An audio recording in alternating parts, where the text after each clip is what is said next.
Bienvenidos, queridos amigos de Tectón, a Formación en la Tradición, una semana más.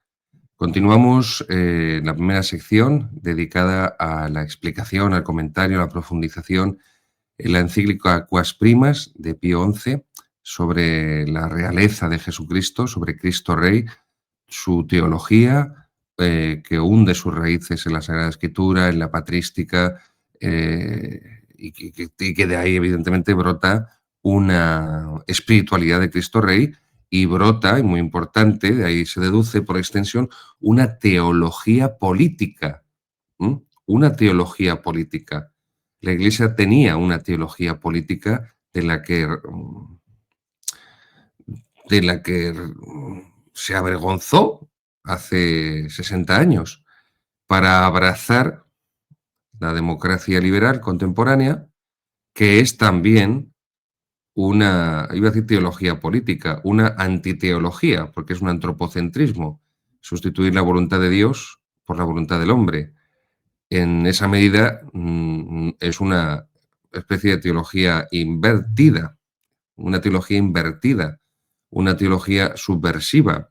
Pero no se olviden, queridos seguidores, que la democracia, el liberalismo democrático, conlleva una antropología. Un Estado se organiza en virtud de la idea que tiene del ser humano, es decir, en virtud de la antropología que tienen los ideólogos que configuran, que conforman la estructura, eh, el artefacto, porque eso es el Estado, un artefacto es una cosa artificiosa eh, del Estado. Si tú tienes una antropología atea, como es la que tienen los estados contemporáneos, vas a organizar la sociedad civilmente, o sea, legalmente, legislativamente, sobre esa premisa. Dios no existe.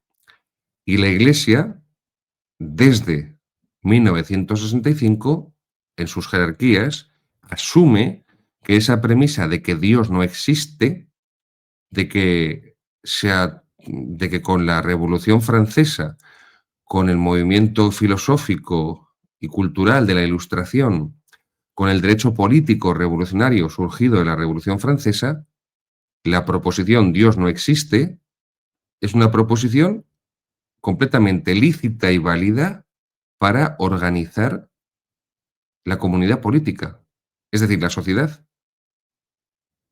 Este es el grave problema que tenemos desde el Concilio Vaticano II, que la Iglesia en sus jerarquías y en sus documentos acepta esto.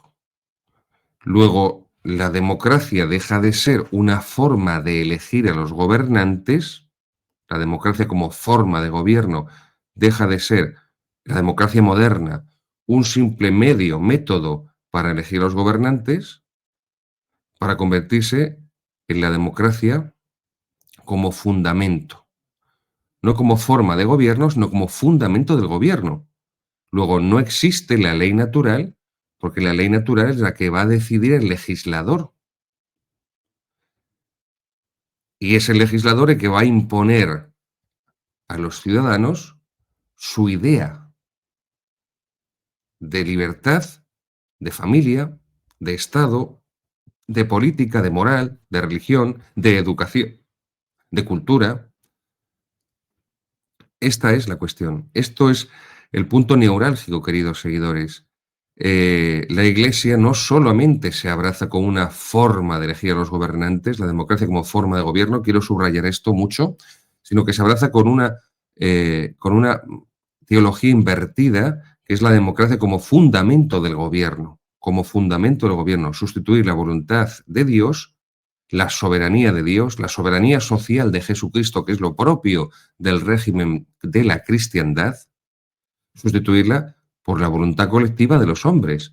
Luego el bien y el mal, la verdad y la mentira, pasan a depender del número de votos. El número de votos que evidentemente va a estar manipulado por la carga ideológica, por la agenda ideológica, por la ingeniería social que van a realizar los distintos estados. Luego, aquí esto lo señalo siempre y es muy importante. Hay algunos seguidores que me dicen, es que usted siempre está hablando del Vaticano II. Es que, queridos míos, es que aquí está el problema, aquí está la falla, aquí está la falla. El Vaticano II no es la fuente de todos los problemas, tiene muchas, muchas, muchas culpabilidades.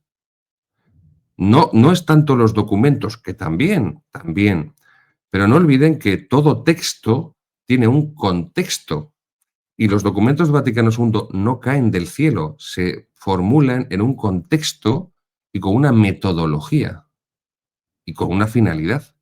Y la finalidad del concilio es la de reconciliarse con la modernidad. Insisto, modernidad no como tiempo cronológico, la edad moderna, sino con los valores, ¿m?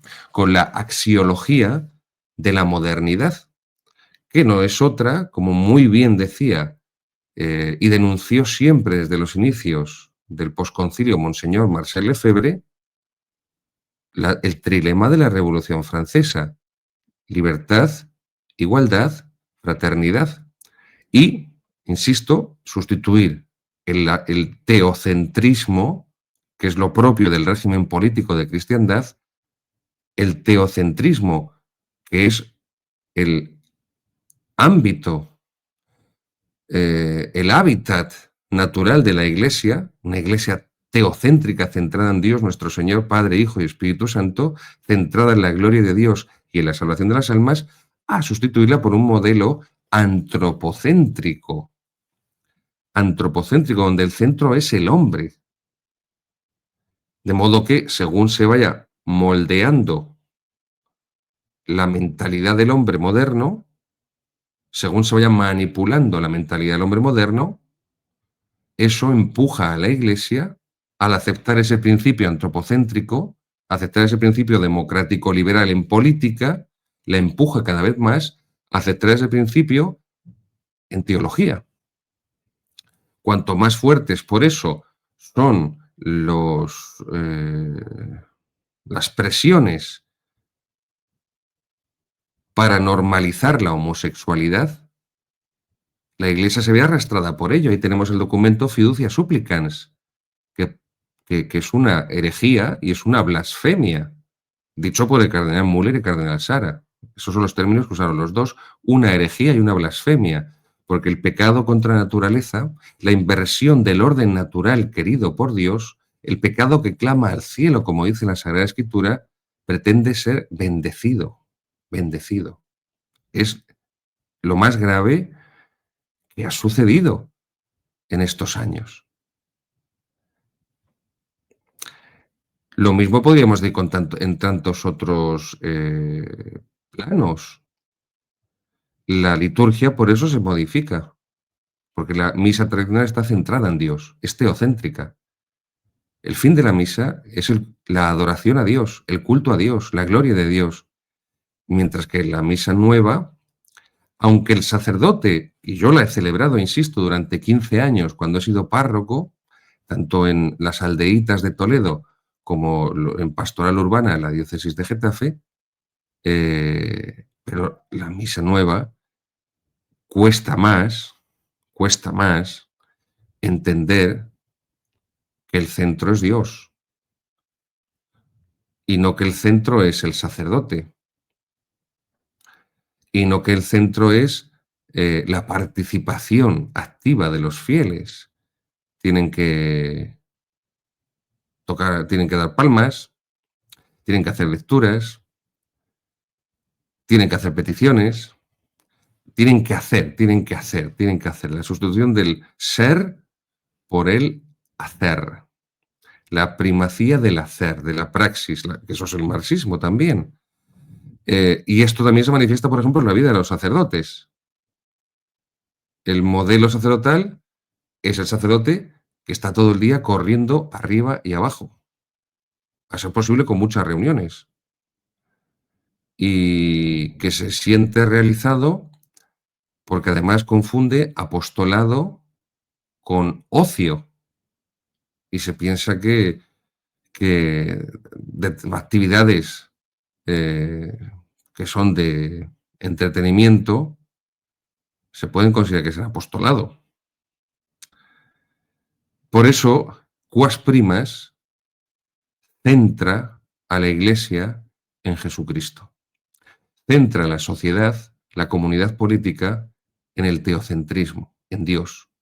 Centra la familia en Dios. Y centra la vida del sacerdote en Dios. Y por eso nos viene muy bien, queridos hermanos sacerdotes, a mí el primero, recordarnos diariamente que el mayor apostolado que podemos hacer es celebrar el santo sacrificio de la misa. Y que la realeza de Cristo comienza con la misa. Y la realeza de Cristo culmina en la misa. Porque la realeza de Cristo es el reinado eucarístico de Jesucristo. Fíjense cuando se lee la vida de Santa Teresa de Jesús, el libro de la vida, y habla ella de la felicidad inmensa que tenía cada vez que habría un nuevo Carmelo, un nuevo monasterio, porque había un sagrario más.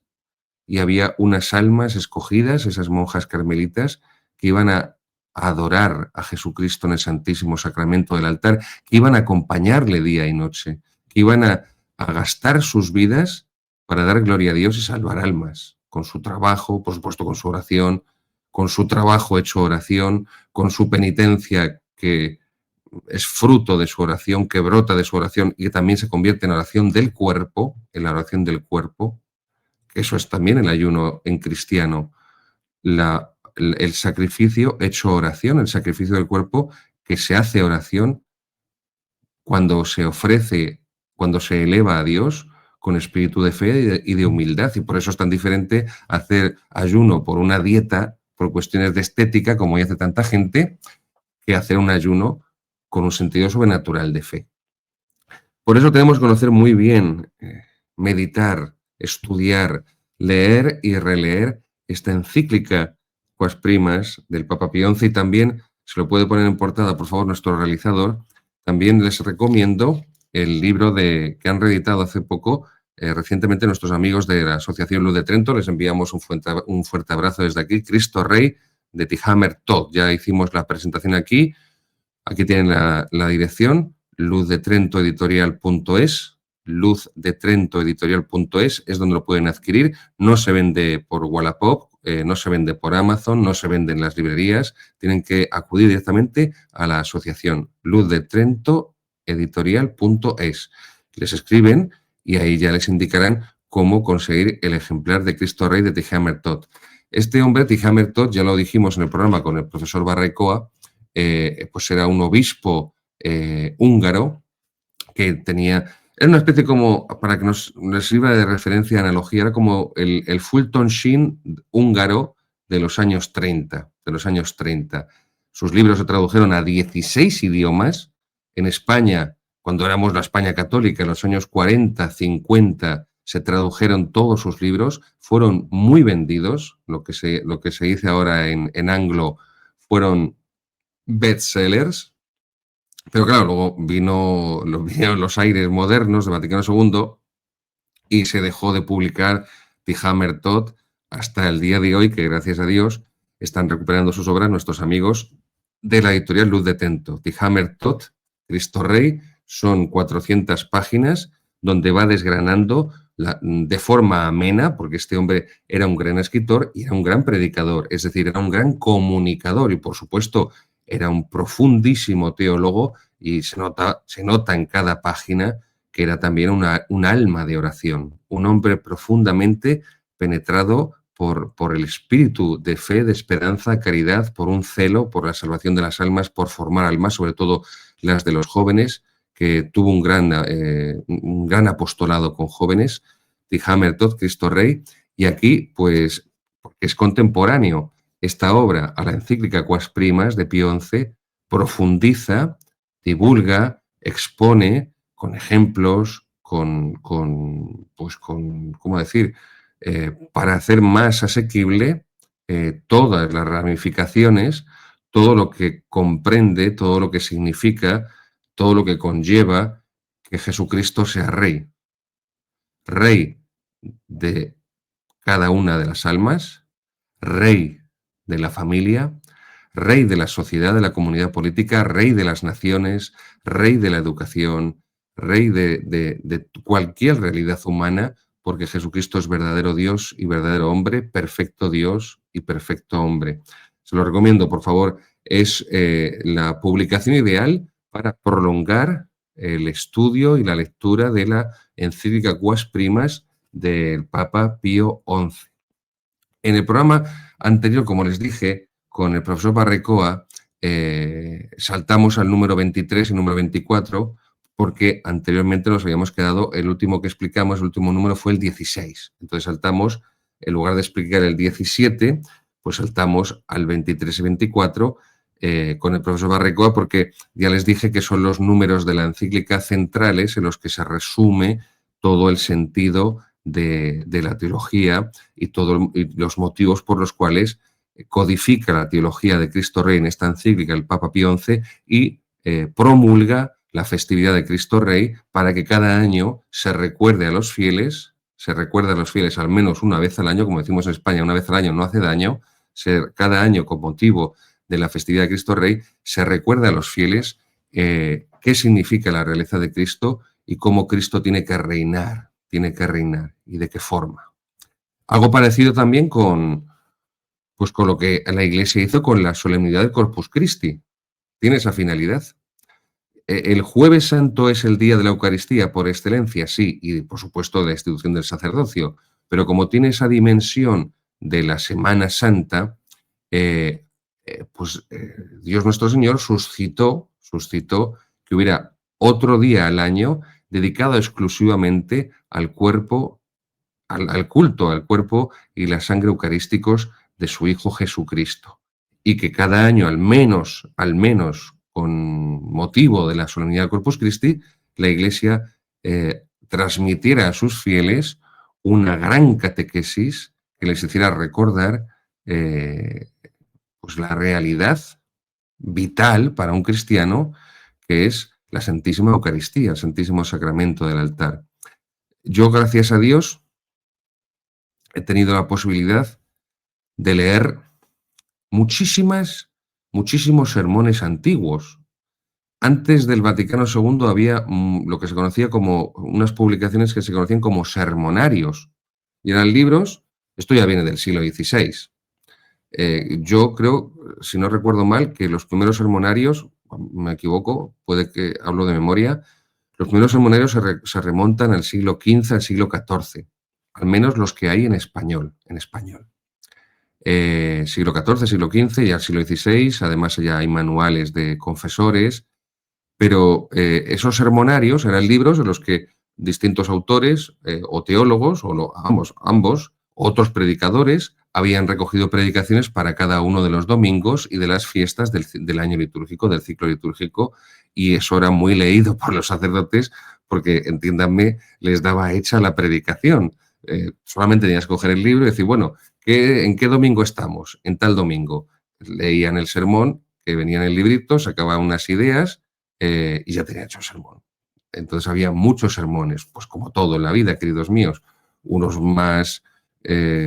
mejores y otros peores. No en el sentido de que unos fueran heréticos y otros fueran ortodoxos, no, porque todos eran ortodoxos, porque gracias a Dios no estábamos como a la situación actual con una iglesia minada de herejías, pero sí que normalmente pues había predicadores y teólogos que redactaban mejor, otros que redactaban peor, otros que tenían una visión más amplia para relacionar los misterios del cristianismo, otros que iban a cosas muy básicas. Había incluso sermonarios para párrocos de pueblo, en el sentido de que, pues eso, para personas con poca instrucción, con poca cultura, algo así como uno de los escritos que tiene San Agustín, que se titula De Catechizandis Rudibus, que viene a ser algo así traducido como la catequesis para los brutos, para los brutos, no para gente con más refinamiento, con más educación y con más cultura.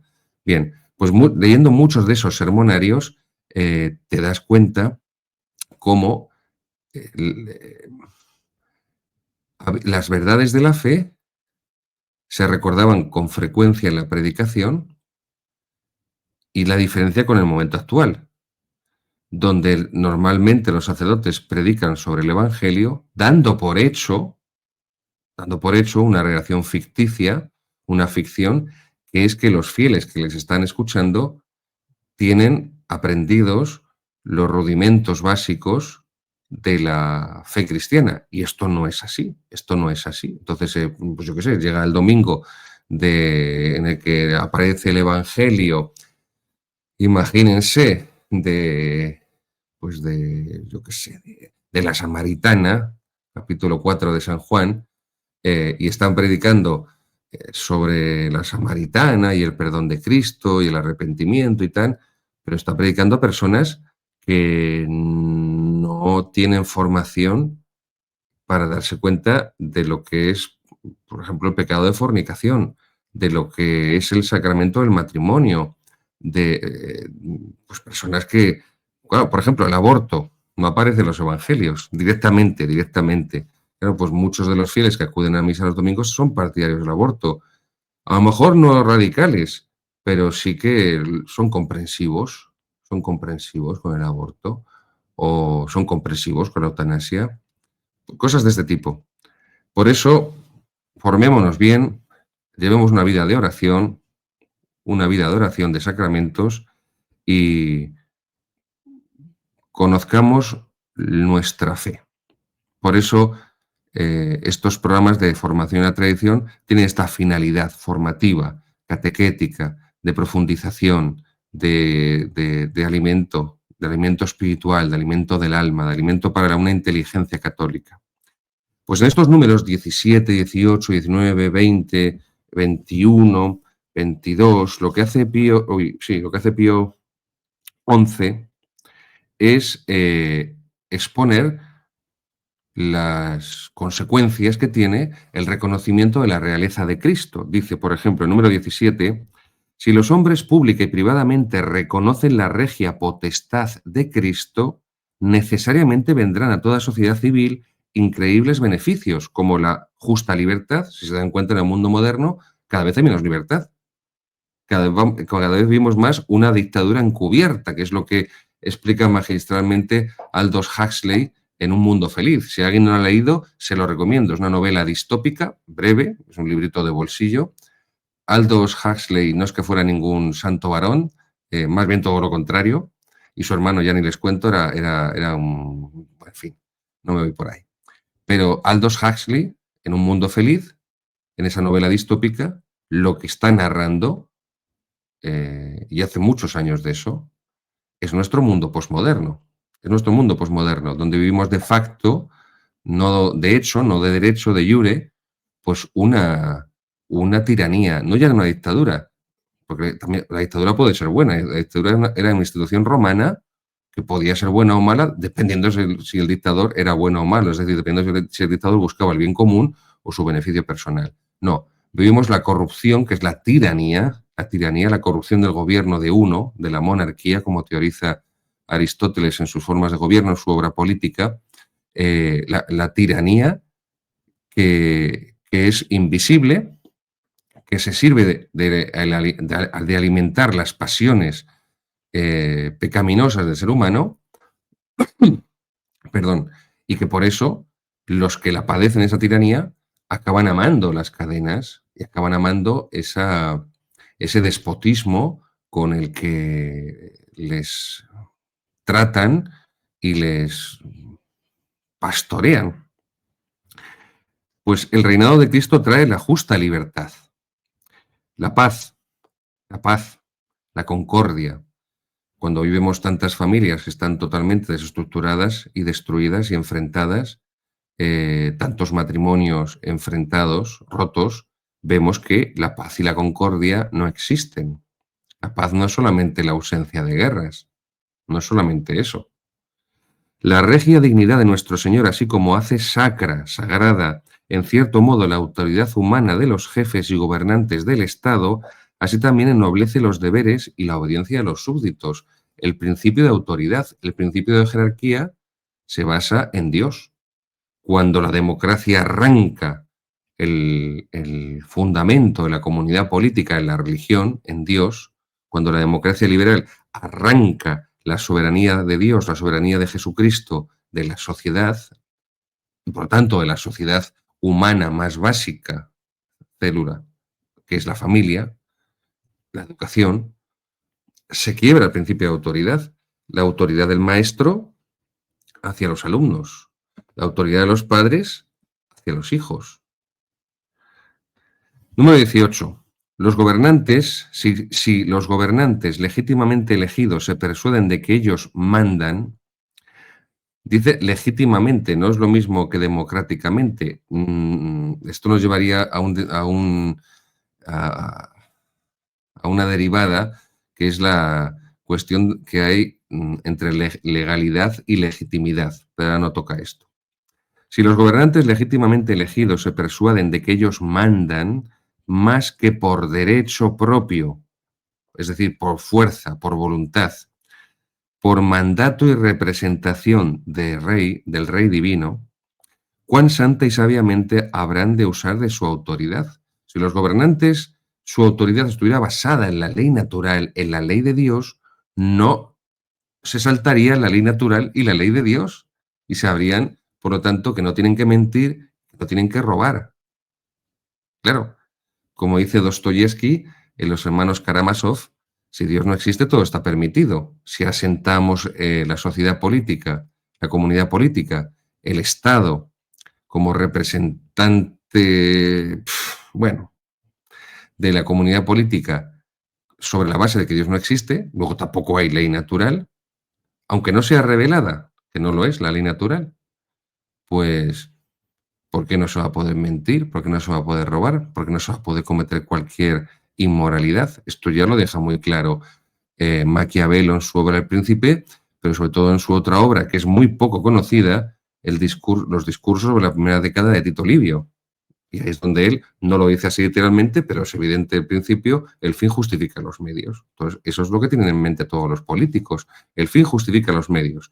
Por ejemplo, la señora Sheinbaum, la presidenta de México, pues para tapar que México se ha convertido, por desgracia, en un narcoestado y que cada día hay asesinatos de mexicanos por los cárteles, para ocultar ese asesinato de mexicanos por parte de los cárteles, que son los que dirigen la nación, pues se pone la señora Sheinbaum a decir que los españoles tienen que pedir perdón por los indios que mataron en 1519, en 1521, con Cortés, por ejemplo.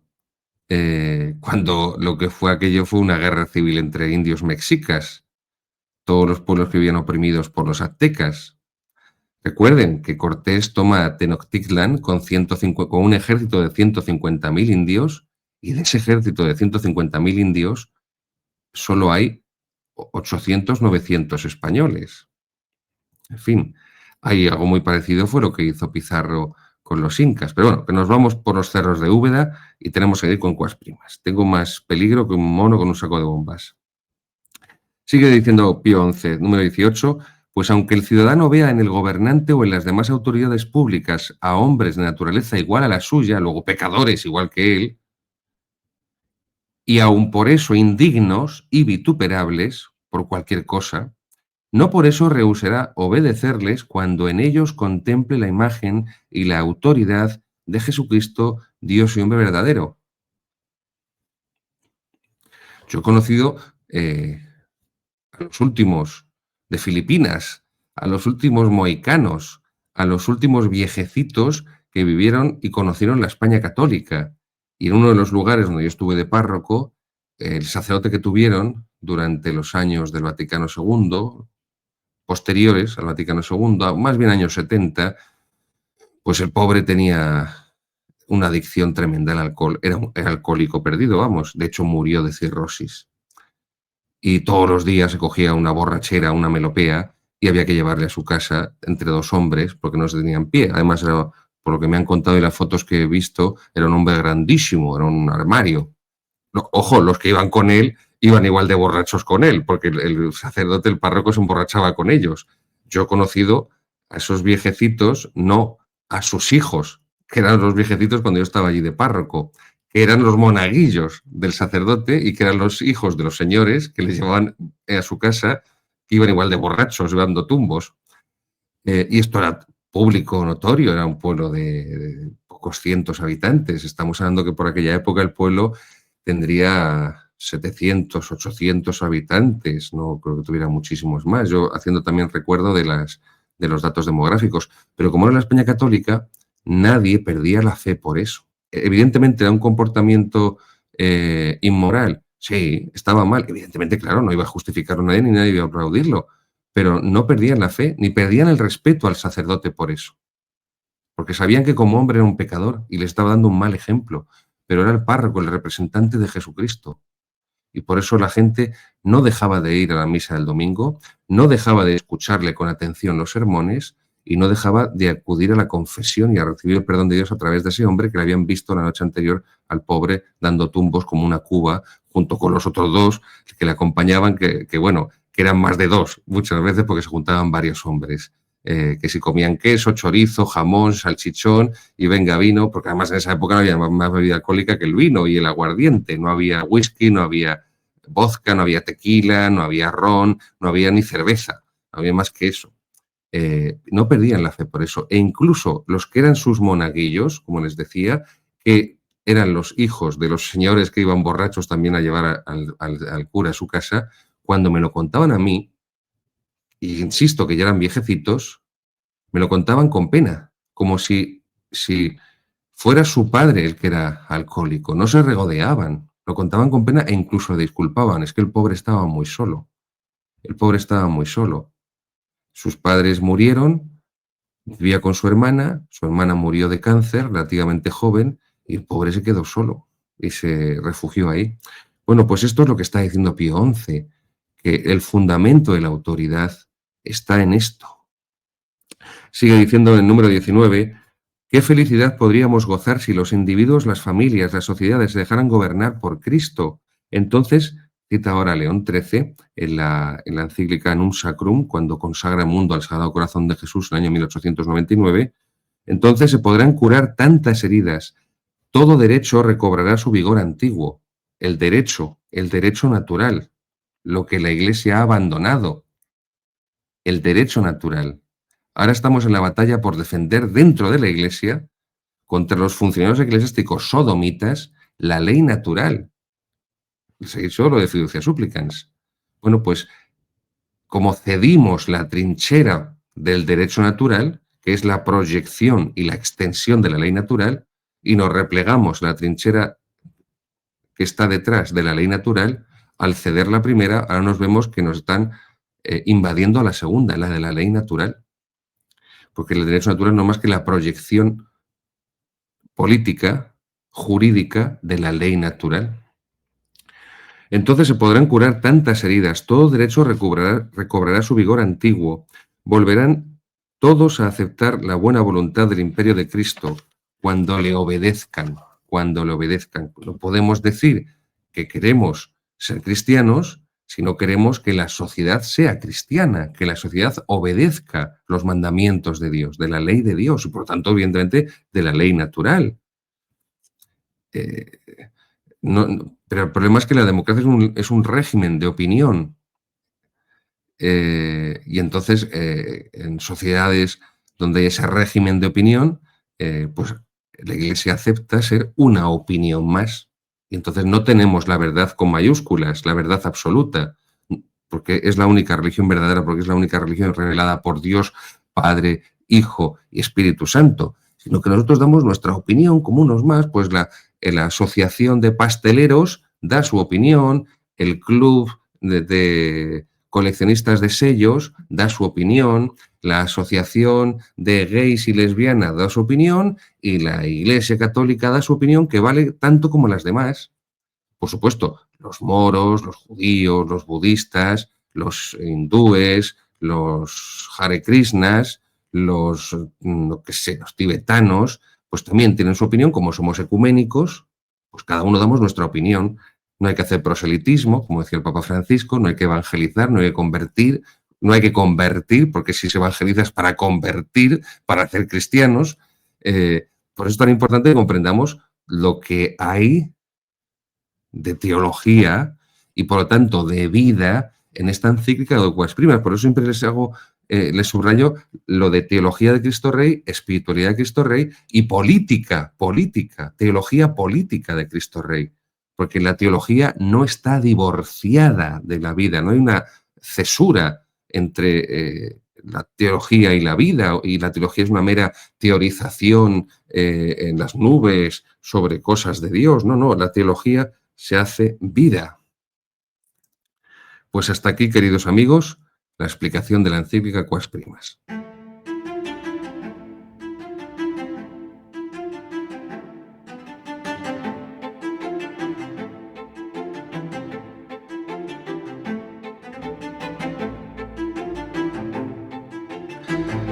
Queridos amigos, estamos en la segunda sección, la explicación del Catecismo de Monseñor Atanasio Schneider, Credo, Compendio de la Fe Católica, editado por nuestros amigos de Luz de Trento. Ya saben a dónde tienen que acudir, a la Asociación Luz de Trento para adquirirlo. Merece la pena y la alegría y la gloria y todo. Es un libro que no puede faltar en su casa.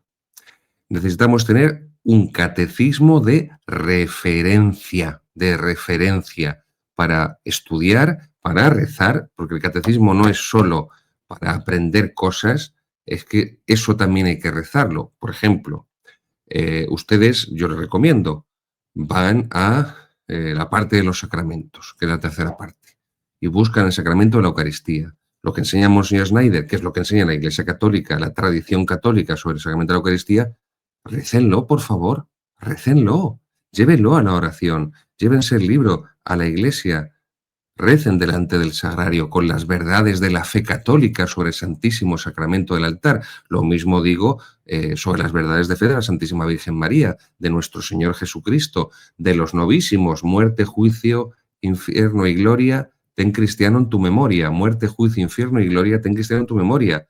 En la enseñanza católica sobre la Sagrada Escritura, sobre la gracia de Dios, sobre el pecado, sobre los mandamientos de la ley de Dios, sobre cada uno de los sacramentos, sobre el Padre Nuestro, la oración del cristiano, de los hijos de Dios, el Ave María, todo está aquí. No es un libro solo para leer como quien lee una novela de Julio Verne o de Agatha Christie. No, es un libro también no solo de estudio, sino de oración, porque el estudio del catecismo les tiene que llevar, queridos seguidores, a la oración. Y la oración, el diálogo con Dios, la escucha del Señor, les tiene que llevar también al estudio, porque cuanto más se ama a Dios, más se desea conocerle. Cuanto más se le conoce, más se le ama. Por eso, en esta segunda sección, pues vamos con el Catecismo de Monseñor Schneider, Credo, Compendio de la Fe Católica. Pero antes, les recuerdo mi último libro, Historia de la Iglesia Católica, volumen 1, Edad Antigua, que es el manual de estudio de nuestras clases de la Escuela de Pensamiento Católico Melchor Cano. Ahí lo tienen. No, eso es lo de Luz de Trento. Hay que poner la dirección de Melchor Cano. Eso es. Que me perdone nuestro realizador que le mareó. Historia de la Iglesia Católica, volumen 1, de Edad Antigua, editorial Páginas Contrarrevolucionarias, la editorial que hemos empezado la Asociación Benéfica Jóvenes de San José de Barcelona y un servidor, y esta academia online, la Escuela de Pensamiento Católico Melchor Cano, que hemos también comenzado para formar católicos. Este es el manual de estudio de las clases, son 530 páginas, está la historia de la patrística, de la primera teología, está la historia del arte paleocristiano, del primer arte cristiano, está la historia de la liturgia romana primitiva, la historia de las persecuciones del Imperio Romano, la historia de las herejías y de los 7 primeros concilios ecuménicos, dogmáticos, universales, la historia del nacimiento del monaquismo, del monacato, de la vida religiosa o de la vida consagrada, la cristianización del Imperio Romano ya con Constantino y sobre todo cuando culmina con Teodosio, por cierto, hispano, de Coca, de un pueblo de Segovia, porque Hispania era Roma y Roma era Hispania. No lo olviden esto nunca. Hispania era Roma, una provincia del Imperio Romano, pero era Roma, y Roma era Hispania. Hispania era la provincia más romanizada del Imperio Romano. Pues aquí tienen el manual de estudio entren, por favor, Escuela de Pensamiento Católico Melchor Cano, busquen Escuela Católica Online, ahí tienen la información de nuestros cursos, todo, las tarifas, cómo funciona, son 2 horas semanales de clases con este manual. El manual, por supuesto, se puede comprar y se puede leer aunque no te matricules a las clases, porque está pensado, lo concebí como un instrumento didáctico, por eso después de cada clase hay un esquema para que no tenga que hacerlo el alumno y si se quede con las ideas principales, porque comprendan que como buen manual de historia y que abarca pues prácticamente pues, 5 siglos, hay muchos nombres, muchas fechas, muchos conceptos y no es fácil retenerlos.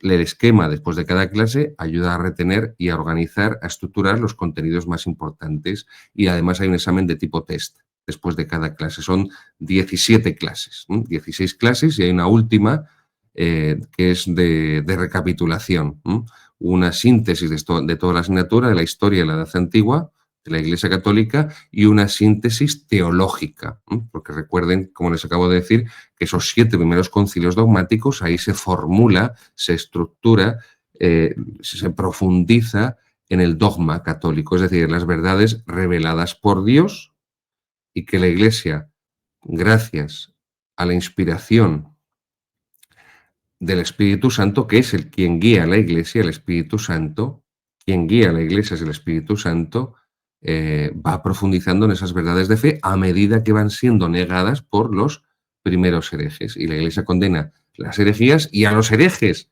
porque desde Vaticano II, bueno, Pablo VI no condenó a nadie, sí, bueno, condenó al arzobispo misionero Marcel Lefebvre. Fue el único que en 15 años de pontificado condenó Pablo VI, no condenó a todos los obispos y cardenales que estaban negando su encíclica Humane Vitae, y estaban haciendo propaganda a favor de los medios anticonceptivos. A esos no.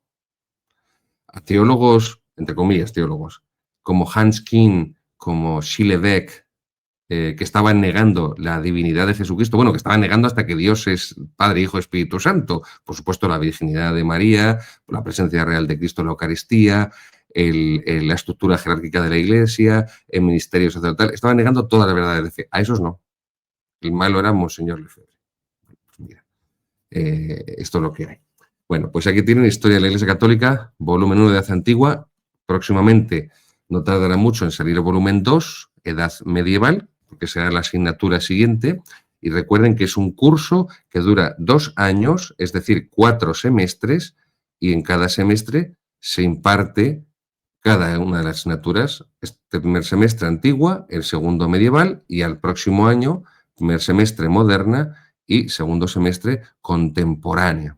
Y estos manuales están pensados para que cuando se reúnan los 4, ustedes dispongan de una enciclopedia de más de 2.000 páginas, porque cada manual además tiene más de 20 páginas de índice, está perfectamente detallado para que ustedes encuentren la información que deseen buscar lo más rápido posible, Y así se aprende la historia de la teología, la historia de la santidad, y la historia del reino de Cristo que se hace presente en la tierra a través de la Iglesia Católica. Muy bien, queridos míos. Vamos con Monseñor Schneider.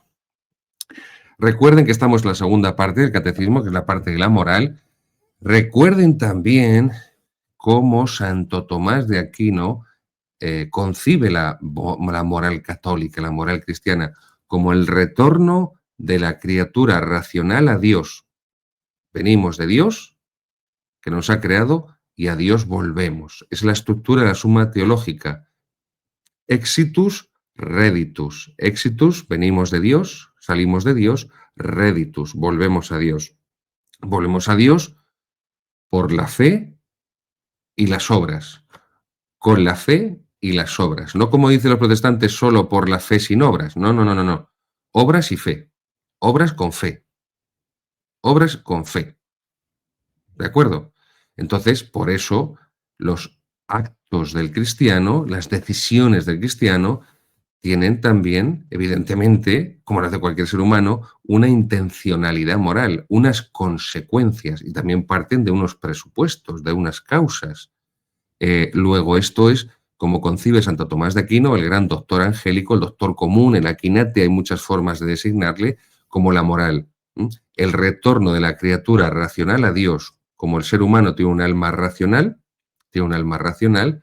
eh, los actos voluntarios, libres de su alma racional, son los que le ponen en camino hacia Dios, y cuando son actos inmorales, cuando son actos pecaminosos, son los que le apartan de su camino hacia Dios, hacia su fin último, que es la visión beatífica, la comunión con Dios en el cielo, la bienaventuranza eterna, la bienaventuranza eterna. Todos los hombres tienen... El hombre tiene un deseo, mejor dicho, el hombre tiene un deseo natural de Dios. Esto es lo que dice la Nouvelle Théologie, la teología nueva. Todos los hombres tienen un deseo natural de Dios. Esto no es correcto. Que tú tengas un deseo de lo dulce no significa que tengas un deseo de la miel. Puede ser un deseo del chocolate o de la mermelada de fresa. Lo que el hombre tiene en su interior es un deseo de felicidad plena. Y esa felicidad plena no puede ser saciada por ninguno de los bienes finitos y materiales del mundo, solamente por Dios. C.S. Lewis, en una de sus obras, recuerden que es el creador de las famosas Crónicas de Narnia, C.S. Lewis, amigo de Tolkien, que no se atreve a dar el paso como el cardenal Newman para convertirse al catolicismo, porque eso significaba la muerte civil en la Inglaterra protestante. C.S. Lewis dice que, si no recuerdo mal, ya no sé, no sé creo que es en una de sus obras que es Mero Cristianismo, que la recomiendo. Mero Cristianismo está editada por la editorial Rial, me imagino que también se la puedan descargar en internet. Mero Cristianismo es una especie de mini catecismo que hizo Lewis, didáctico, desenvuelto, no es como el de Monsignor Snyder con preguntas y respuestas. Pues en Mero Cristianismo, C.S. Lewis habla de que la moral de Cristo no es de otra época, es de otro mundo, porque es del mundo sobrenatural, que está evidentemente unido al orden natural, a la ley natural, sí, pero es de otro mundo, porque Cristo viene a traernos la vida eterna, la vida que no acaba, la vida que no tiene fin, y eso no lo puede dar el mundo, eso no lo pueden dar los hombres, no lo pueden dar las cosas de este mundo. Entonces, si tenemos una ansia el ser humano desea la eternidad, esa eternidad no puede ser colmada por las cosas que son finitas, que son caducas de la tierra. Por eso es muy importante que cuando oigan hablar de la moral cristiana, cuando lean sobre la moral cristiana, tengan muy presente esta concepción tomista de la moral como, insisto, el retorno de la criatura racional a Dios. Y por supuesto, en ese retorno de la criatura racional a Dios a través de la fe y las obras, la fe con obras, tiene que ir acompañado, evidentemente, tiene que ir, mejor dicho, envuelto en la gracia de Dios, es decir, en la ayuda, en el auxilio de Dios, porque como dice Cristo, Juan 15, 5, sin mí no podéis hacer nada, sin la gracia de Dios no podemos merecer para alcanzar el cielo.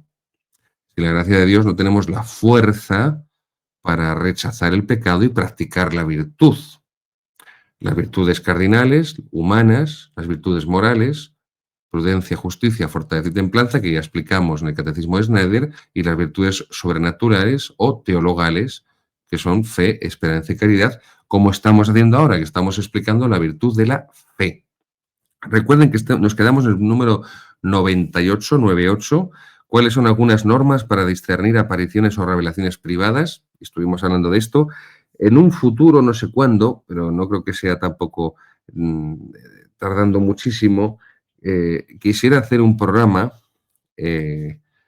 con algún experto, porque yo soy un aficionado, con algún experto que pueda poner luz sobre este tema espinoso de las apariciones, de las revelaciones privadas. Así que vamos con el número 99, que es donde nos quedamos el último programa, cuando explica Monseñor Schneider los efectos de la acción diabólica. La acción demoníaca tiene una doble vertiente. Está la acción ordinaria del demonio, que es la tentación, es la forma de actuación ordinaria del demonio. Por eso Cristo nos enseña en el Padre Nuestro a rezar: no nos dejes caer en la tentación. No nos dice que no tenga tentaciones, porque es la lucha contra la tentación lo que nos hace merecer también para ir al cielo.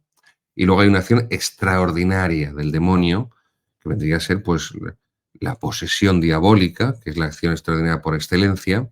Luego también está la obsesión, la infestación,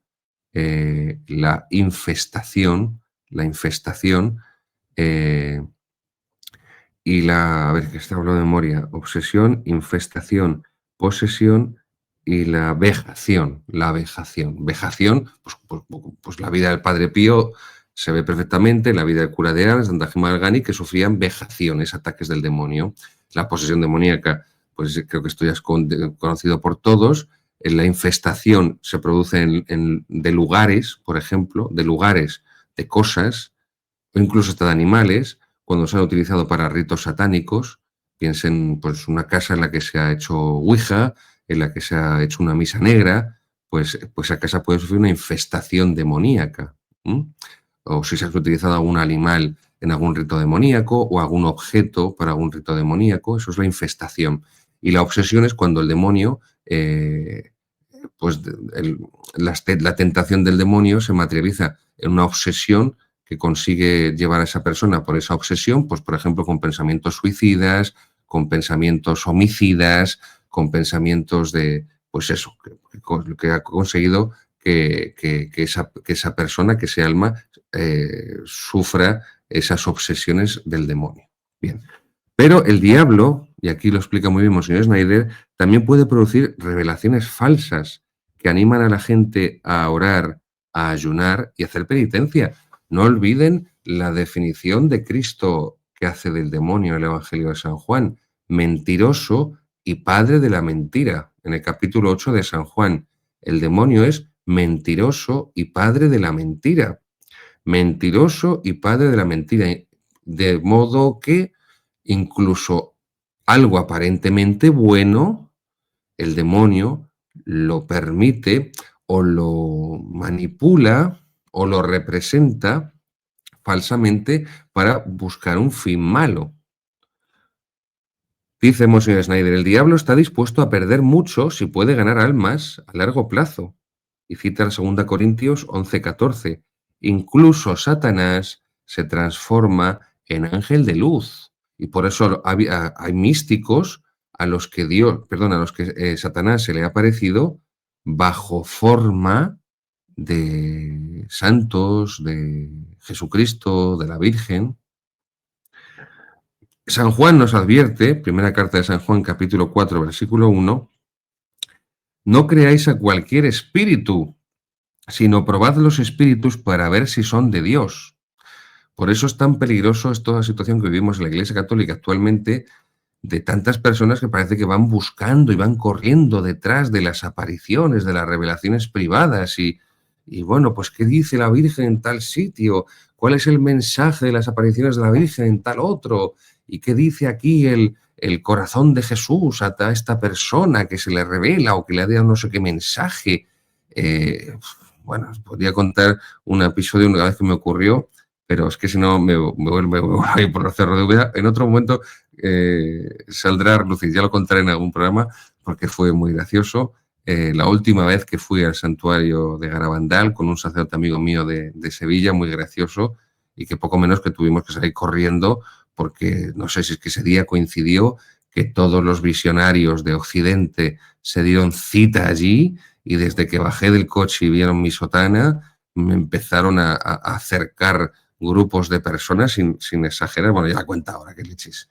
Me empezaron a acercar grupos de personas dándome estampitas de no sé qué revelación del corazón de Jesús a no sé quién, de no sé qué apariciones de la Virgen en no sé dónde, de no sé qué mensajes, de no sé qué medalla especial que me protegía de no sé qué mal de ojo, no sé qué chorradas, de no sé qué otra cosa.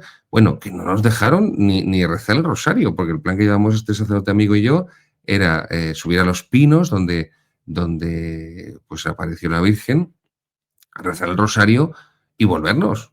Pero que al final no creo que ni acabamos siquiera un misterio del rosario. Salimos corriendo y nos persiguieron, pero hasta para cerrar la puerta del coche, con el coche casi en marcha.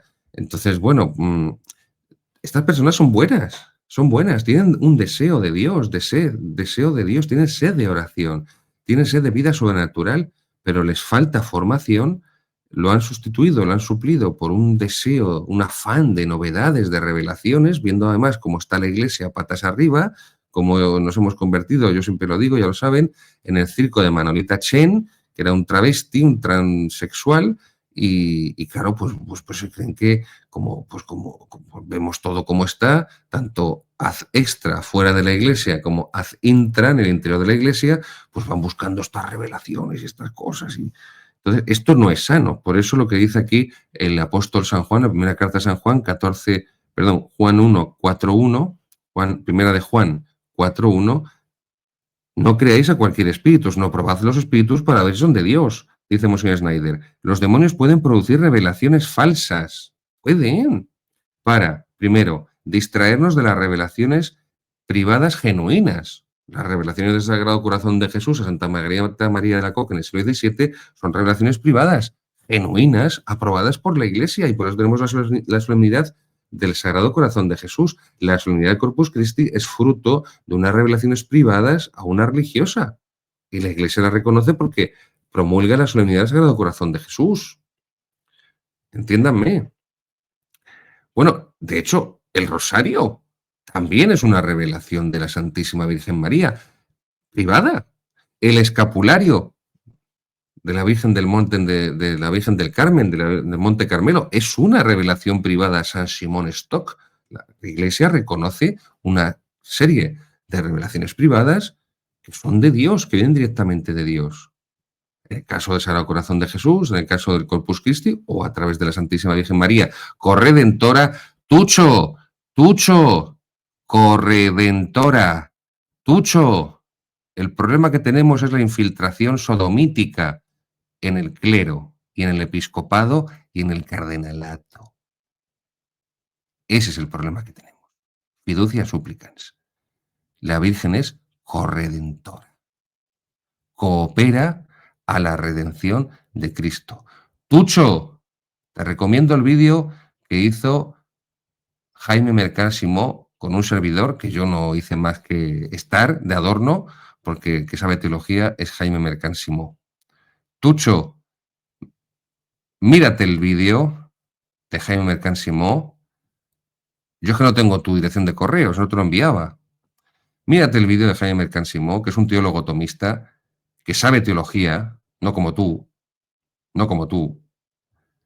Mírate el vídeo, cógete un folio, cógete unos cuantos de folios y un bolígrafo y toma nota, toma apuntes y aprende lo que es la doctrina católica sobre la Santísima Virgen María, la doctrina católica de la corredención mariana. Apréndetelo, Tucho. Número 3. Bueno, dice Monsignor Snyder, perdón, me he saltado el 2. Los demonios pueden producir relaciones falsas también para conducirnos a prácticas espirituales no bendecidas como tales por Dios. Número 3. Desacreditar por completo todas las relaciones privadas. Número 4. Causar desilusión o incluso crisis de fe cuando luego se ve claramente que un vidente es falso. Claro, es que han puesto la fe en lugar de en Dios, en el vidente, y si se acaba descubriendo que el vidente era más falso que un euro de plástico, pues claro, pues como han puesto su fe no en Dios, sino en el vidente, se va a pique. También pasa con los curas, ¿eh? Por favor, queridos seguidores, nunca divinicen a ningún cura, ni a ningún obispo. Somos hombres de carne y hueso, somos pecadores, tenemos nuestras incoherencias como cualquier hijo de vecino, nuestras debilidades, nuestros errores, nuestros vicios, nuestros pecados, nunca divinicen a ningún cura, ni a ningún obispo, ni a ningún cardenal, ni a ningún papa. Nunca le divinicen. Esto es un apócrifo que no está en las obras de Santa Teresa de Jesús, yo siempre lo cito, no está en las obras, no está reconocido como una expresión de Santa Teresa de Jesús, insisto, por eso es un apócrifo, pero que a mí me pega perfectamente con el estilo de Santa Teresa de Jesús. Y es el siguiente: el santo que mea, no crea. Repito, en santo que mea, no crea. No divinicemos voluntades humanas falibles, no divinicemos a pobres seres humanos pecadores, porque se nos puede caer todo el equipo. Y no es la primera vez que se han venido personas abajo y han sufrido unas crisis de fe brutales porque el sacerdote, el obispo, el cardenal, el papa, al que tenían puesto en una peana, pues al final pues ha hecho aguas y se ha caído. Se ha caído. Recuerden lo que siempre les digo de ese famoso y magnífico libro, Tres monjes rebeldes, del monje del padre Raymond, cuando dice al final el epílogo, los santos son los amigos de Dios, pero no son Dios. Los santos son los amigos de Dios, pero no son Dios. Incluso había un libro, cuando yo era seminarista, que leí, me gustó bastante, de un sacerdote del Opus Dei, Jesús Urteaga, en la editorial Rialp, que se titulaba Los defectos de los santos. Los defectos de los santos. Y bueno, en el Evangelio vemos pues todas las, iba a decir una cosa impropia, todas las meteduras de pata de San Pedro y del resto de apóstoles, peleándose para quién tiene los puestos, San Pedro, yo, tal, en fin. 5. Llevarnos a rechazar los medios probados y verdaderos de crecimiento espiritual al perseguir lo extraordinario y lo no aprobado. Ese afán por lo extraordinario no es sano, no es sano. 6. Sacarnos sutilmente de la Iglesia por completo. Son cosas que la Iglesia no ha reconocido, no ha aprobado. Si están aprobadas, alabado sea Jesucristo, laudetur Jesus Christus. Si no están aprobadas, queridos míos, pues no están aprobadas, pues no, ¿qué quieren que les diga? 100, número 100. ¿Qué han dicho los grandes santos y doctores de la Iglesia sobre las presuntas apariciones o revelaciones? Santa Teresa de Jesús advierte en Las Moradas, en su obra Las Moradas, la obra más importante, la más alta de Santa Teresa de Jesús, en la sexta morada, capítulo 9, número 3. Cuando os enteréis u oigáis que Dios hace estas mercedes a las almas, de revelaciones, jamás le supliquéis ni deseéis que os lleve por este camino, aunque os parezca muy bueno. No conviene por algunas razones. La primera, porque el demonio te puede engañar, y así como a un chino. A los chinos no nos engaña nadie, pero bueno. Y porque es una fuente de soberbia absoluta. Y además la peor soberbia de todas es que la soberbia espiritual. La soberbia intelectual es mala, pero la espiritual ya es lo peor de lo peor. San Juan de la Cruz enseña en su vida en Monte Carmelo, libro 2, capítulo 22, número 5, el que ahora quisiera preguntar a Dios o querer alguna visión o revelación, no solo haría una necedad, sino haría agravio a Dios, no poniendo los ojos totalmente en Cristo, sin querer otra alguna cosa o novedad. Este es el problema, el afán de novedades. Ya lo decía Pío XII. Termina Monseñor Schneider. Al declarar doctores de la Iglesia a estos santos y citar sus escritos en su liturgia y sus documentos oficiales, la Iglesia reconoce la doctrina de estos santos como propia.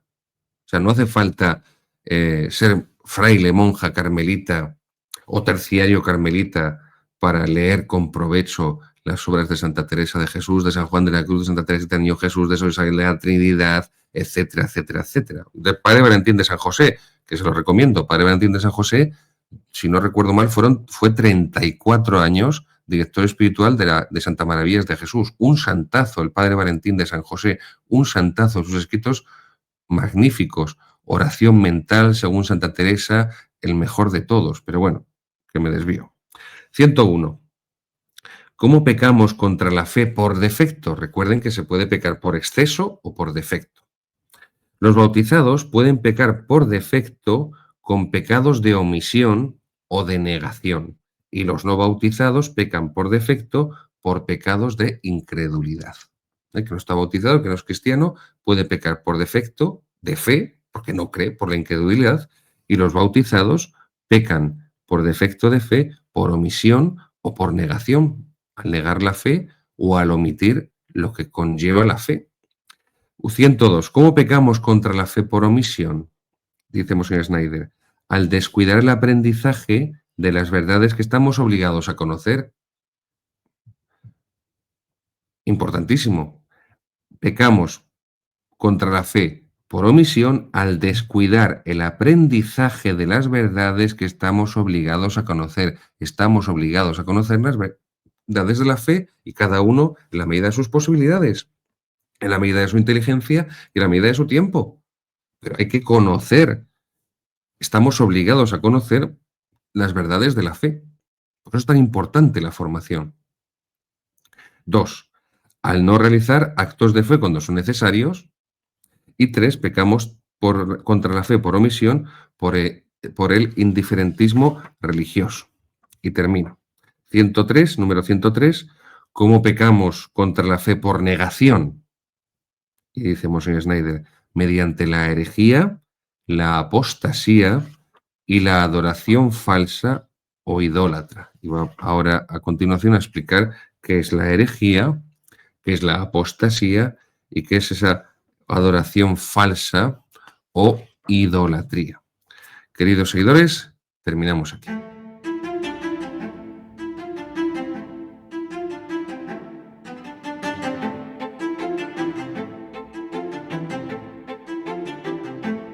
Llegamos a la tercera sección de nuestro programa, Formación en la Tradición, a la historia de la teología católica con Benedicto XVI. Recuerden que estamos en la historia de la teología católica de la Edad Antigua, lo que es la patrología, los primeros teólogos de la Iglesia Católica, los padres de la Iglesia, que es, es la tradición, y por eso no nos puede faltar el conocimiento de la tradición patrística, de la teología patrística, de los primeros teólogos santos que profundizan en las verdades de la fe, es decir, que van levantando, que van construyendo todo el edificio de la teología dogmática, de la teología moral católica, de la teología sacramental. De ellos bebemos todos. Aquello que dice, aquella famosa frase,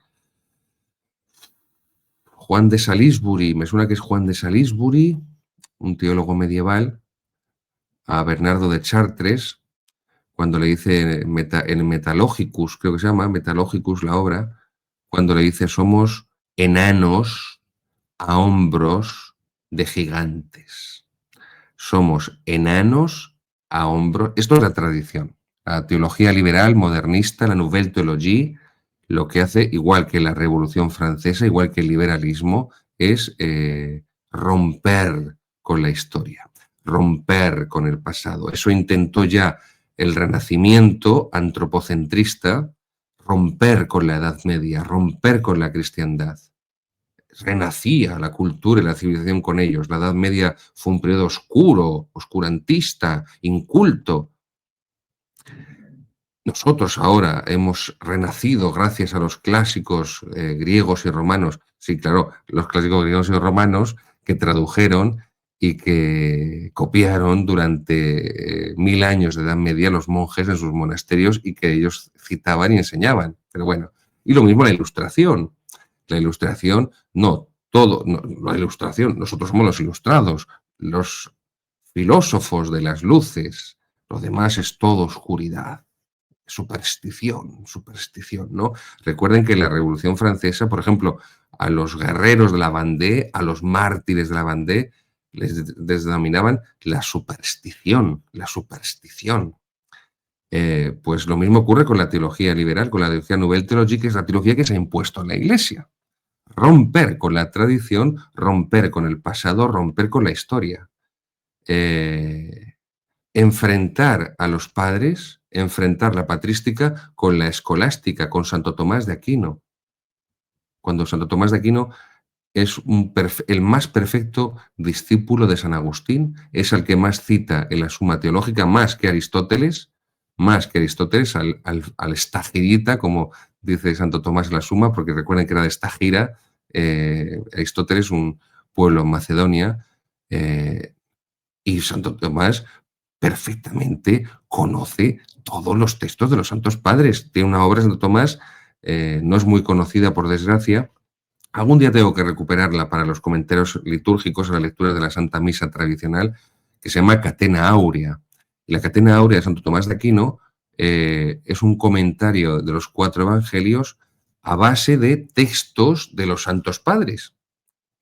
O sea, domina hasta tal punto todas las obras de los Santos Padres, y no son pocas, que, sirviéndose de todo ese conocimiento de los textos patrísticos, con ellos explica cada uno de los versículos de los 4 evangelios. Luego, sin los ladrillos que empiezan a poner, sin las piedras que empiezan a levantar los santos padres con su teología, con su vida santa, con sus escritos, ese edificio de la teología católica, de la dogmática católica, de la moral católica, de la teología sacramental católica, del diálogo entre la fe y la razón, sin esa herencia, sin esta herencia de los santos padres de la teología patrística, no se entiende el edificio de las verdades católicas. No se entiende. Aquí es donde se va a forjar, por ejemplo, en esta época patrística, muchos de los términos que utilizamos, ya no son la teología, vuelvo a decirles, porque la teología se hace vida. Es teorética, sí, la teología es teorética, evidentemente, pero no es una especulación estéril, sino que es una especulación porque es la ciencia de Dios, la teología, la ciencia más importante de todas. Por eso no es una especulación estéril, es una especulación que se concreta en la realidad, porque parte de la realidad concreta de Dios. Luego, conocer a los santos padres, conocer esta historia de la teología católica, empezando por esta etapa de la Edad Antigua, es tan importante. La catequesis de hoy, de Benedicto XVI, es sobre San Hilario de Poitiers. Es la audiencia general del 10 de octubre del 2007. Audiencia general del 10 de octubre del 2007. Entren, por favor, se lo suplico, la página del Vaticano. Búsquenla, imprímenla. Si son de la vieja guardia, de la vieja escuela como yo, o si no, pues léanla en el soporte digital y subrayenla en el soporte digital. Pero ahí es donde conocemos las fuentes de la teología. Pues bien, San Hilario de Poitiers nos dice el Papa Benedicto XVI que se enfrentó a los arrianos que consideraban al Hijo de Dios como una criatura, como un puro hombre, un simple hombre, excelente, pero una pura criatura, un simple hombre, y consagró su vida a la defensa de la fe en la divinidad de nuestro Señor Jesucristo, Hijo de Dios y Dios igual al Padre, que lo engendró desde la eternidad. Luego San Hilario, lo primero que nos dice de Poitiers, Benedicto XVI, es que toda su vida fue un enfrentamiento, una lucha por la fe verdadera, por la divinidad de nuestro Señor Jesucristo, por el dogma trinitario, Padre, Hijo y Espíritu Santo, contra la mayor herejía de su tiempo, del siglo IV, que fue el arrianismo. Nace San Hilario de Poitiers en las Galias, no podemos decir Francia, todavía no era Francia, eran las Galias. ¿Cuándo empieza a ser Francia? Cuando los francos invaden Francia. Y por eso no son galos, no es las Galias, sino que es Franquia, la tierra de los francos. Ya está, así de sencillo. Igual que Britania, la tierra de los britanos. Luego ya vendrían los anglos, los sajones, pero eran los britanos. Hispania es la única provincia del Imperio Romano que conserva el mismo nombre que tenía. Porque cuando los visigodos invaden España, no se convierte en Gotia, en la tierra de los godos, mantiene el nombre romano original, Hispania. Hispania. ¿Mm? La única provincia del Imperio Romano, la única provincia del Imperio Romano que mantiene el nombre que tenía desde entonces, Hispania. Germania, hoy es Alemania, Alemanem, all men, se dice en inglés, all men, era una forma de definir pues a un conjunto heteróclito, heterogéneo de pueblos bárbaros. No se piensa que los pueblos bárbaros eran una unidad, había de todo. Suevos, vándalos, alanos, vándalos asdingos, vándalos silingos, aquello era un mare magnum de pueblos, era un mare magnum de pueblos. ¿No? Esto también lo trato en las invasiones bárbaras, en el Manual de Historia de la Iglesia Católica de Edad Antigua, volumen 1 de Edad Antigua, igual que el Islam. Todo esto irá saliendo en los cursos de Historia de la Iglesia de la Academia, de la Escuela de Pensamiento Católico Melchor Cano. San Hilario de Poitiers, nos dice Benedicto XVI, recibió una sólida formación literaria que se puede apreciar claramente en sus escritos. Además, no creció en un ambiente cristiano, no provenía de una familia cristiana. Él mismo explica en sus escritos cómo emprende un camino de búsqueda de la verdad en su vida, un camino de búsqueda vital de la verdad, que lo lleva poco a poco al conocimiento del Dios verdadero, creador del cielo y de la tierra, y del Dios encarnado de su Hijo Jesucristo, que murió en la cruz para darnos la vida eterna. El año 345, recuerden que nace en el 310, hasta el 345 no es bautizado. 10 años después es consagrado obispo de su ciudad natal, de Poitiers, en las Galias. Y el primer escrito que tiene, su primera obra, es el comentario al Evangelio de San Mateo. ¿Qué es el comentario al Evangelio de San Mateo? Es el texto sobre ese Evangelio comentado de San Mateo en latín más antiguo que existe. Ya había antes textos griegos. Recuerden que los padres de la Iglesia, hay padres latinos, occidentales, y padres griegos, padres orientales. Por ejemplo, un padre griego, de que ya hablamos de él, San Juan Crisóstomo. Un padre latino, pues aquí lo tienen de las Galias, San Hilario de Poitiers. Luego tendremos al mayor de todos, que es San Agustín. Comentario del Evangelio según San Mateo, el comentario en latín más antiguo que conservamos sobre ese Evangelio. En el año 356 asistió a lo conocido como Concilio de Besiers, Sínodo de Besiers, que era un concilio provincial, regional. Ya saben que hay concilios universales, generales, que se llaman ecuménicos, de todos los obispos, y concilios regionales, sínodos, también se llaman así, regionales, por una región, nacionales, provinciales. Pues en ese sínodo de Besiers, que por cierto ahí 1000 años después más o menos habrá mucho lío con los cátaros y los albigenses, pero bueno, eso está en el sur de Francia, Besiers, pues en ese sínodo denominado por el mismo San Hilario como el sínodo de los falsos apóstoles, porque casi todos los obispos que iban allí, que fueron, eran arrianos, en ese sínodo le piden al emperador creo que es el emperador Constancio, perdón, el emperador Constancio, que expulse, que exilie a San Hilario de Poitiers, que era su enemigo antiarriano, y el emperador Constancio le condena al destierro. Así que ese mismo año, 356, tiene que marcharse de las Galias y se le destierra a Frigia. Los frigios, ¿dónde está eso? Pues eso es la actual Turquía. Y se encuentra que allí aquello es ¿cómo decirlo? Un nido de arrianismo. Aquello es un foco de arrianismo. O sea, los arrianos le echan de las Galias, se tiene que ir hasta Turquía, Frigia, y se encuentra que allí todavía hay mucho más arrianismo. Bien, así que se pone a trabajar, dice Benedicto XVI, sin descanso para el restablecimiento de la unidad de la Iglesia sobre la base de la recta fórmula de fe del Concilio de Nicea.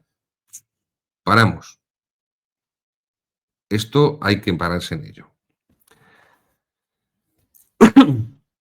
Trabajó sin descanso, dice Benedicto XVI, por el restablecimiento de la unidad de la Iglesia sobre la base, fundamento, cimiento, sobre la base de la recta fe, de la fe ortodoxa, de la fe católica, formulada en el Concilio de Nicea. La unidad de la Iglesia ahora está más desunida que nunca. Ha sido el gran legado de Papa Francisco. La Iglesia está infinitamente más dividida de lo que estaba a la llegada del Papa Francisco. Es verdad que muchas cosas han salido a la luz, muchos se han retratado, muchas cosas han esclarecido, ¿no? Pues el silencio de tantos obispos ante Fiducia Supplicans, ante Amoris Laetitia, ante todas las barbaridades y herejías que estamos padeciendo. Muchos se han retratado. Pero bien, la unidad de la Iglesia se construye en torno a la unidad de fe, a la unidad en la verdad. La Iglesia no es un partido político en la que la unidad se basa en el consenso, en la disciplina de partido, en el consenso en el que cada uno cede para llegar a un sitio intermedio. No. La unidad de la Iglesia se fundamenta en la verdad. Si no hay unidad, perdón, vamos a ver, ¿cómo lo digo? Si no hay común unión alrededor de las verdades de fe, de las verdades del dogma católico, no hay unidad, no hay unidad. Por eso le pido al Santo Padre que cese, que expulse al Tucho por ese documento vergonzoso contra la Santísima Virgen María, corredentora del género humano. Eso no favorece la unidad en la Iglesia. Siembra más división. Siembra más división. Santo Padre, cese al Tucho. Rezo por ello, se lo suplico y se lo pido humildemente. La persecución de la misa tradicional derogue ese documento contra derecho que es Tradiciones Custodes. Un documento contra derecho, contra la obra de reconciliación que había comenzado el Papa Benedicto XVI con su Morum Pontificum, reconociendo que lo que era sagrado para las generaciones anteriores se mantiene como sagrado, que lo que antes era sagrado no es ahora perjudicial, malo, demoníaco, y hay que prohibirlo. Por favor, Santo Padre, rezo también por ello, y muchos rezan por ello. Fieles y sacerdotes, derogue Tradiciones Custodes, derogue Fiducia Supplicans, que bendice el pecado contra natura, la sodomía, el lesbianismo. Expulse al Tucho, expúlselo, por el bien de la Iglesia, por el bien de las almas, por la unidad de la Iglesia, por la salud espiritual de tantos fieles. Quite de en medio al Tucho. Perdónenme, si no lo decía, explotaba. Volvemos con San Hilario de Poitiers y la unidad en torno a la verdad católica, no a las opiniones teológicas de un señor que ha escrito 2 libros de porno gay, que eso le impide, le inhabilita, le despoja de cualquier autoridad moral. Un señor que ha escrito los libros de porno gay se está sentado donde estuvo sentado en su día durante más de 20 años el cardenal Ratzinger. Esto es muy grave. Esto es muy grave. No podemos acostumbrarnos a esto.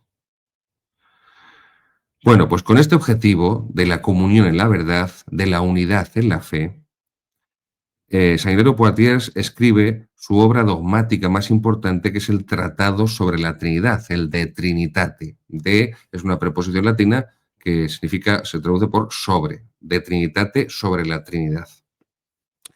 Con esta obra, San Hilario se esfuerza en demostrar cómo la Sagrada Escritura, la palabra de Dios, muestra claramente, atestigua claramente la divinidad de Jesucristo. La divinidad de Jesucristo, no solamente en el Nuevo Testamento, sino también en el Antiguo. Jesucristo es Dios, como el Padre es Dios. Hay una igualdad en la divinidad entre el Padre y el Hijo. No es más Dios el Padre y menos el Hijo. El Padre y el Hijo son de la misma sustancia, de la misma naturaleza. ¿Ven cómo lo que les acabo de decir, estos términos filosóficos, asumidos por la teología católica, son imprescindibles para comprender las verdades de la fe? La noción de sustancia, la noción de naturaleza, el Santísimo Sacramento del altar, la Santa Misa, el Santo Sacrificio de la Misa, la transubstanciación. Tenemos que saber qué es la definición de sustancia, término filosófico, aristotélico. Sin él no podemos comprender el milagro que se obra en la Santa Misa, donde se cambia la sustancia del pan y del vino por la sustancia del cuerpo y la sangre de nuestro Señor Jesucristo. Cuerpo, sangre, alma y divinidad, presencia real de Cristo en el Santísimo Sacramento del altar. Hay textos, aquí explica muy bien San Hilario de Poitiers, donde hay textos de la Sagrada Escritura donde se habla de Jesucristo como Dios y en cambio otros que subrayan también su humanidad. Algunos se refieren a la preexistencia de Dios, a la eternidad junto a Dios, junto al Padre del Hijo, del Verbo. Ahí tienen el capítulo 1 del Evangelio de San Juan, lo que se conoce como el prólogo de San Juan. En el principio era el Verbo y el Verbo estaba junto a Dios y el Verbo era Dios. Y otras veces, otros textos toman más en consideración la humillación de Cristo, su estado de abajamiento, lo que se dice en griego la kenosis, su descenso hasta la muerte y muerte de cruz, como dice San Pablo. En esos años que sufrió destierro, San Hilario de Poitiers, y recuerden, en Frigia, en Turquía, también escribe el libro de los sínodos, de los concilios. ¿Y qué hace ahí? ¿Qué escribe? Pues ahí reproduce y comenta las confesiones de fe, los distintos credos, porque hubo muchos credos. O sea, hay un credo de los apóstoles, hay un credo niceno-constantinopolitano, que es el fruto de la enseñanza del Concilio de Nicea y el de Constantinopla I, porque había un Constantinopla II, pero luego había otros credos que se escribían en distintas regiones. Entonces, los credos, las confesiones de fe que se habían escrito, que habían recogido por los distintos concilios, sínodos provinciales, regionales en las Galias, porque las Galias era un territorio muy grande en esta época, lo recoge en esta obra, el libro de los sínodos, San Hilario de Poitiers, los comenta, los explica. Y así, de esa forma, está evangelizando a los arrianos, porque está combatiendo los errores de los arrianos. No se puede perseguir la salud si no se lucha contra la enfermedad. No se puede propagar la fe si no se lucha contra las herejías, contra los errores de la fe y por lo tanto contra los herejes que siembran esas herejías. Y así que llevamos 60 años. San Hilario intenta llevar a los arrianos la plena fe, la verdad de la fe, según la cual no solo hay una semejanza entre el Padre y el Hijo, sino una verdadera igualdad en la divinidad entre el Padre y el Hijo. No es lo mismo semejanza que igualdad. Ustedes no han visto nunca una foto de mi padre. Mi padre y yo somos dos gotas de agua, somos un calco. Yo soy exacto a mi padre. Exacto, solo que con barba mi padre no tiene barba. No se la deja a mi madre dejarse barba. Hay una semejanza. Un hijo tiene que parecerse a sus padres. Si no se parece a sus padres, mal vamos, ¿eh? O al menos a algún antepasado, a los abuelos, a un, yo qué sé. No hay una semejanza entre el padre y el hijo, hay una igualdad. Una igualdad. Así, San Hilario trata de comprender a quienes todavía no han llegado a la verdad plena y con gran inteligencia teológica les ayuda a alcanzar la plena fe en la divinidad verdadera de nuestro Señor Jesucristo. El año 370 por fin se levanta la condena al exilio. San Hilario puede volver a su ciudad natal, a Poitiers, a las Galias, a su patria, e inmediatamente reanuda su misión y su labor de obispo. Y un año después de volver a Poitiers, San Hilario, un concilio regional, provincial, en París, que se reúne, un sínodo, retoma el lenguaje del concilio de Nicea y la doctrina, por lo tanto, del Concilio de Nicea, porque hay una unión entre lenguaje y doctrina. Por eso, si cambias el lenguaje, cambia la doctrina. Cambia la doctrina. Esto que, por ejemplo, esto que dice el Tucho en Fiducia Supplicans, bendiciones pastorales. Eso no existe. ¿Qué es esto de bendiciones pastorales? Y cuando quieran sacar las diaconisas, ¿qué van a decir? ¿Que son diaconisas pastorales? ¿Pastorales? Bueno. El episcopado, los obispos de la Galia, que eran arrianos la inmensa mayoría, que son los que consiguen que el emperador Constancio expulse, exilie de las Galias a San Hilario Poitiers, gracias a esa lucha, a ese combate de San Hilario Poitiers por la ortodoxia de la fe católica, de la divinidad de Jesucristo contra la herejía y los herejes arrianos, pues aquí se vieron los frutos y el episcopado de las Galias empezó a convertirse en católico. Esa es precisamente la característica de Benedicto XVI de San Hilario de Poitiers, el arte de conjugar la firmeza en la fe con la bondad en la relación interpersonal. Esto evidentemente no está reñido. En los últimos años de su vida compuso además San Hilario un tratado sobre los salmos y ahí comenta, no comentó los 150 salmos, comenta solamente 58 y los interpreta según un principio cristológico. ¿Qué significa esto? Pues que todos los salmos, en ellos, ve una transparencia del misterio de Cristo y del misterio del cuerpo místico de Cristo, que es la Iglesia, y por eso en el breviario, el oficio divino, los sacerdotes, las religiosas, los monjes, rezamos los salmos, porque hay una clarísima presencia, una clarísima intencionalidad de expresión de Jesucristo en los salmos. Bueno, no lo olviden, Jesucristo muere en la cruz el Viernes Santo rezando salmos. Dios mío, ¿por qué me has abandonado? A pesar de mis gritos, mi oración no te alcanza. A ti grité y tú me sanaste. Jesucristo en la cruz está rezando salmos. En 1851, bueno, fallece en el año 367, y en 1851 el Beato Pío IX, el Papa del Sílabus, el Papa que se enfrenta al liberalismo con el Sílabus, le proclama doctor de la Iglesia. Entonces termina diciendo Benedicto XVI que, para resumir toda la doctrina espiritual de San Hilario Poitiers, lo que hace es que su teología está basada en la fórmula de la fe del bautismo: Padre, Hijo y Espíritu Santo. Es decir, toda la teología de San Hilario Poitiers, por eso su primer tratado es el sobre la Trinidad, es una teología trinitaria. Se reflexiona sobre todo, especialmente, sobre la Santísima Trinidad. Por eso no hay mucho contenido en el que San Hilario haga referencia a los sacramentos, por supuesto al sacramento del bautismo, pero esto es algo propio de los Santos Padres. Dejemos aparte, por supuesto, al gigante de San Agustín, al santo obispo de Hipona, pero los Santos Padres no tienen una teología sistemática. No van desarrollando todas y cada una de las verdades de la fe católica, de los dogmas de la fe. Pues cada padre, dependiendo de la época que le toca vivir y de las inclinaciones que Dios pusiera en su alma, pues trata unos temas y otros no los trata, o apenas los trata. Esto no ocurre, por ejemplo, en Santo Tomás de Aquino, donde hay una obra sistemática.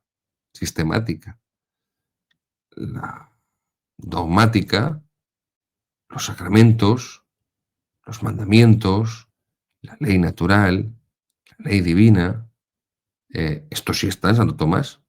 Por eso el mejor fruto de la teología patrística y la teología antigua es Santo Tomás de Aquino. No es una especie de apéndice racionalista, árido, no, es lo mejor, es el florecimiento de la teología patrística. Por eso les he dicho antes que Santo Tomás de Aquino, esto no lo digo yo, esto lo dicen los grandes conocedores de Santo Tomás, el padre Garrigou Lagrange, el padre Santiago Ramírez, el padre Arroyo Marín, el padre, los grandes, Sertillanges, o como se diga, o Sertillans, yo que no sé, François, Gardel, todos los grandes tomistas reconocen a Santo Tomás de Aquino como el primer y el gran discípulo de San Agustín. Bueno, pues la teología de San Ireneo de Poitiers fue sobre todo trinitario. Y dice San Hilario que el Hijo de Dios es plenamente Dios, sin falta ni disminución ninguna.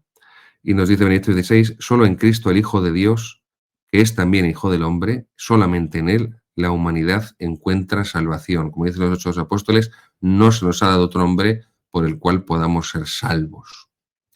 Precisamente por eso el camino hacia Cristo, dice Benedicto XVI, es un camino de conversión, que es la primera palabra del Evangelio, de Cristo. En los sinópticos, en San Juan no. En San Juan la primera palabra de Cristo es titseteite. ¿Qué buscáis? Titseteite. En los sinópticos, Mateo, Marcos, Lucas, es convertíos, porque ha llegado el reino de Dios. Convertíos. Pues esto es lo principal. La Iglesia tiene que predicar esto, enseñar esto y vivir esto y transmitirlo. La conversión. El mundo es el que tiene que convertirse a Cristo, no Cristo convertirse al mundo. El mundo es el que tiene que convertirse a Cristo a través de la Iglesia, por medio de la Iglesia, en la Iglesia, con los sacramentos. No es la Iglesia la que tiene que convertirse al mundo, haciendo lo que hace el mundo, diciendo lo que dice el mundo. No, no. Esto lo hemos perdido de vista desde Vaticano II. Esto sí que es así. No, no piensen que no es ninguna fijación mía. La fidelidad a Dios es un don de su gracia. Por ello, al final de su tratado sobre la Santísima Trinidad, San Hilario pide la gracia de mantenerse siempre fiel a la fe del bautismo, a la fe bautismal. Queridos, yo les invito a que hagan la consagración a la Santísima Virgen María de San Luis María Grignón de Montfort. Y lo que hace en esa oración San Luis María es renovar las promesas bautismales, renovar las promesas de bautismo, que son nuestras promesas originarias de consagración a Dios, nuestro Padre, y lo hace, por supuesto, por medio de la intercesión maternal de la Santísima Virgen, por medio de las manos de la Inmaculada. Pues esto es la consagración a la Santísima Virgen, la renovación de los votos bautismales, de las promesas bautismales, por medio de ella. Es una característica del libro de San Hilario sobre la Trinidad. La reflexión se transforma en oración, es decir, la teología, la reflexión sobre Dios lleva a la oración, se transforma en oración y la oración al mismo tiempo se hace estudio, se hace reflexión y por eso estos santos ya no sabes en sus obras qué es estudio y qué es oración, porque el estudio te lleva a la oración y la oración te lleva al estudio. Esto se ve perfectamente en quien más se ve es en Santo Tomás de Aquino y también en San Agustín. Si ustedes les invito y si lo han leído, vuelvan a releerlo, las confesiones. Las confesiones es un diálogo de San Agustín con Dios. Y, por supuesto, hay mucha doctrina en las confesiones, doctrina espiritual y doctrina teológica, pero es un diálogo con Dios. Le lleva a lo que escribe San Agustín es un diálogo con Dios porque está confesando ante Dios. Pues, queridos míos, todo el libro de San Hilario de Poitiers es un diálogo con Dios. Leamos las obras de los santos, que son diálogos con Dios, y otras revelaciones privadas y estas cosas tan así, no digo ya cosas ya modernas, dejémoslo a un lado y vayamos, como decía Fray Luis de Granada, al pan con corteza, al alimento sólido que decía San Pablo en 1 Corintios. Dejémonos de comidas de bebés que no tienen dientes y de papillas y tomemos el alimento sólido del alma.